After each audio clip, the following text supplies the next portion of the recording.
bet with Interbet only. They're a fantastic site. I've never had any issues with them. They are very professional. There's never a problem. You deposit money, 2 seconds later it's in your account. You withdraw, which I do very occasionally, and I believe it's also 2 seconds it's in your account.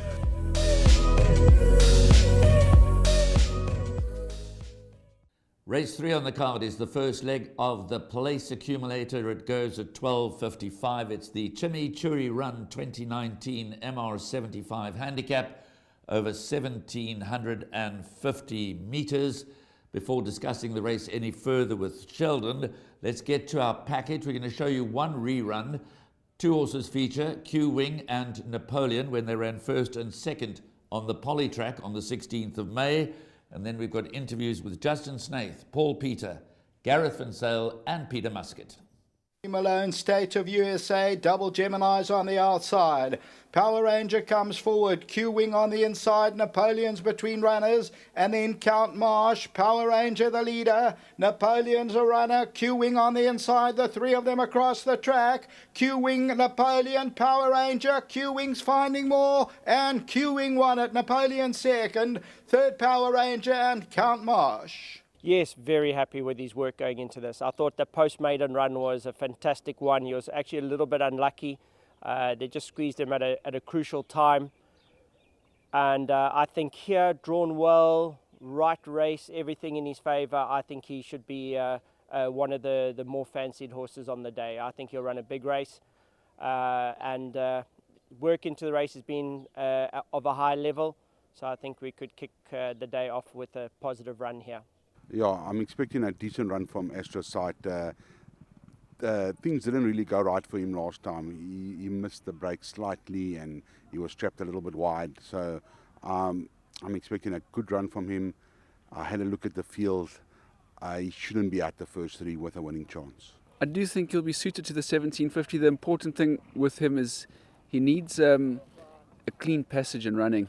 He's a horse that is a bit mouthy and he's a bit unsure of exactly how to pace himself, so he needs things to go well for him in a race. Really the horse that needs a draw, but if he can get a bit lucky, get into a nice rhythm, then he can be competitive. He's in a good space back home and doing well. Well, obviously the draw is always a concern. He's just one of those horses, he can't crack a draw. His only win has come at Scottsville over a mile. I think back to Scottsville will suit. We'll obviously have to ride him a little bit conservatively depending on the race tempo, but his work is solid in the lead up and I expect him to be coming home well. If not left with too much to make up turning in, he can be involved. You know, what you see is what you get. Just to perhaps run into the money there, he's sticking over nicely back home. It's quite a tough start to the Place Accumulator. They're betting 9-2 the field, number 6 Astrosite. Confident words coming through from Paul Peter. Astrosite at 9-2. Justin Snaith Napoleon is at 5-1. He too is expecting a very big run, as you heard there.